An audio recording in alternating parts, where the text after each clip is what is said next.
Yan, nakahuli na. Tingnan natin kung gaano kalaki yung huli niya. Talaga ha? Ay, hindi pa patalo. Grabe mga kagaya. Tingnan nyo. Ito yung palad ko, oh. Mas malaki sa palad ko. So, kikilo nga natin. Tingnan natin kung ano. Ganda, oh. Oh. Ayan. Ay, nako. Halos kalahati, oh. Grabe. Kalahati na, mi. Ah, magaling, ah.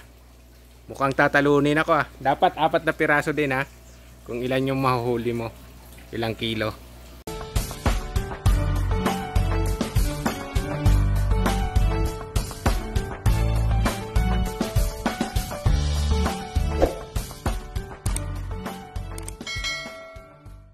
Isang pinagpalang araw mga kagaya. So nung nakaraang linggo, namingwi tayo ng tilapia dito sa ating aquaponics. Sabi ni Mrs., siya naman daw mamingwit. At tatapatan daw niya yung yung nakuhang tilapia dito. So gusto daw niya mag-try. Papatry natin. Ayan, nakahanda na yung timbangan. So naka-harvest tayo dito ng set 1 3/4. So ngayon tatry natin. Siya naman yung mamimingwit. Panoorin natin kung paano mamingwit si Mrs. ng tilapia sa aming aquaponics. So ngayon tatry niya. Tingnan natin kung may makukuha siya. Ayan. Ready?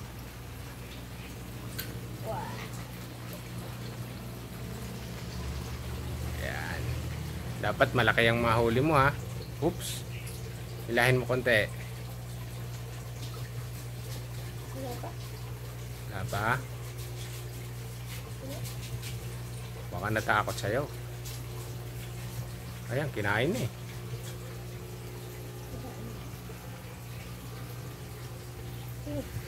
Hilahin mo na, bigla. Uy!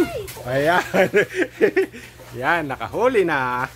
Tingnan natin kung gaano kalaki yung huli niya. Talaga ha? Ay, hindi pa patalo. Grabe mga kagaya. Tingnan nyo. Ito yung palad ko, oh. Mas malaki sa palad ko. So, kikilo nga natin. Tingnan natin kung ano. Ganda, oh. Oh. Ayan.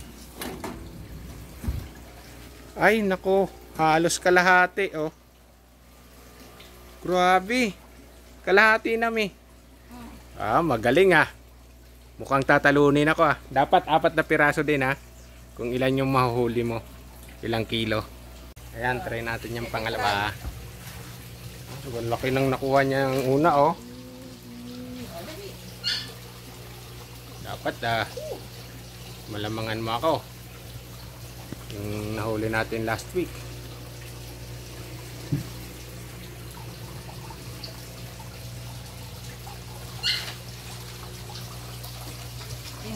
May kumagat na. Hilahin mo na, kung may kumagat na. Ay, wala. Hilain lang yata. Hilahin ng pain. Oo. Ay, hindi. Tinitira pa. Bato mo doon sa gitna. Yan. Mga matatalino pa naman itong mga tilapia. Pag may laman ng nahuli.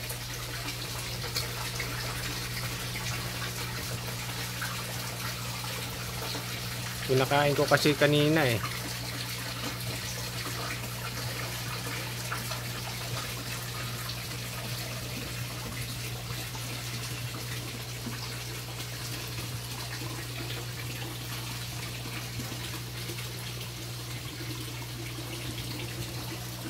Yan, dami nating asola mga kagaya. Yan.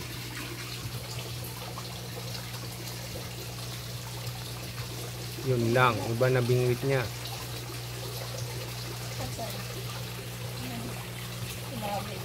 Ayan. May kumagat na. Oo, bebe. Uy, paano maliit yan? Ang laki pa rin yan, no? Oo, malaki. Laki eh. Oh. Itong isa, iyak ng iyak. Oh, ayan. Oh, nakadalawa na. Ang galing ah. Ito, ilan, ano to? Titingnan natin. Uy. Tignan mo, umakyat din talaga to. Tika lang. Ayan, oo. Titimbangin din natin to. Ba, ang lalaki ng huli mo, Mia. Halos sa kalahati rin to.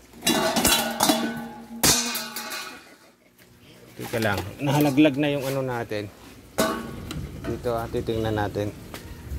Kalahati na rin yung nahuli oh. Ganda oh. Tingnan yung mga kagaya. Ang gaganda. Tingnan natin uli ha. Kung ilan. Galig. So, alam niyang nasa kawali na siya mamaya. Kaya maligalig.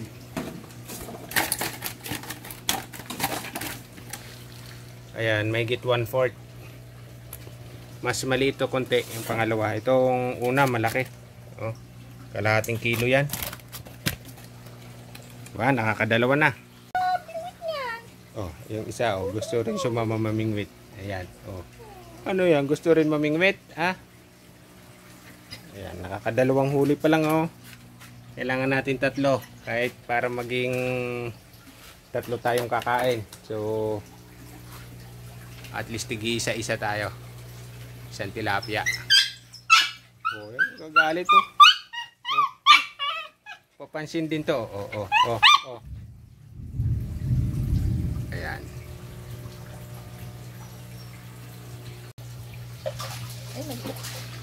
Pangatlong huli. Ito, ganito mga maliliit. Sorry mo na. Hindi natin kinukuha to. Babalik natin sa apan. Pero 3 ano na to. Pwede na rin. Kaya lang papalakihin muna natin. Ayan, pangatlong huli. Malaki. Malaki. Ayan. Naku, mas malaki to. Grabe. Oh.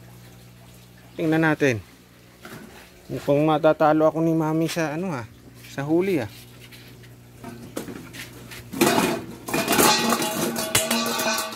Nako. May ulam na tayo. Ayan. Ayan, halos kalahati na rin. Isang guhit na lang. So, pwede na tong 3. May 3 tilapia na tayo pang ulam mamaya. Ayan no, tingnan nyo po mga kagaya. Grabe ang laki nila. Saka ang tataba. Oh, ayan. So, may pang ulam na tayo. Kikiluhin natin yung 3 kung ilan lahat. Para Baba. halos 1 kalahati yung 3 piraso. Tataba, mga kagaya, sarap. Yun yung kagandahan ng ganitong may alaga tayong tilapia. Diyan lang natin kinuha sa ating pan. O, kaway-kaway yung na namingwit. Ayan no, kasama pa yung aso. Ayaw pa awat, gusto niya kasama rin. Ayan. Ayun, napagbigyan na natin si Mrs. Para sabi niya ma-experience daw niya kung paano manghuli ng tilapia dito sa ating aquaponics. Ayan, ito yung nahuli niya. Halos 1 1/2. Dalawang dalawang guhit, 1 kalahating kilo. Yung 3 pirasong tilapia. Ayan. So, may ulam na naman tayo. Dito, pwede natin prituhin. Yung taba po nila. Mga kagaya, oh, taba. Kasi nga yung isa, halos itong isa, kalahating kilo. Ito, kunting guhit na lang, magkakalahating kilo. Tapos yung isa, may git 1/4. Ayos. So, ayan. Yan ang kagandahan ng ating mga alagang tilapia. May libreng ulam na tayo. Tapos yung dumi nila, nagagamit pa natin pataba dito sa ating mga halaman. Ayan. Tapos, dito rin gamit din natin sa ating asola. Ayan. aquaponics po itong ating asola. Ayan. And at yung mga halaman natin is aquaponics din. Ayan. So double purpose. May na-harvest tayong tilapia at may na-harvest din tayo sa ating halaman. Yan yung kagandahan ng aquaponics. So yun lamang mga kagaya sa episode na to. At least napa-experience natin kay Mrs. kung paano manghuli ng tilapia dito sa ating aquaponics. Maraming salamat uli sa inyong panunood.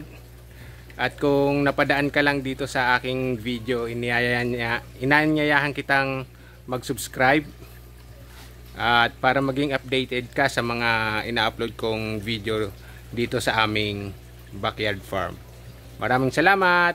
Ingat po tayong lahat.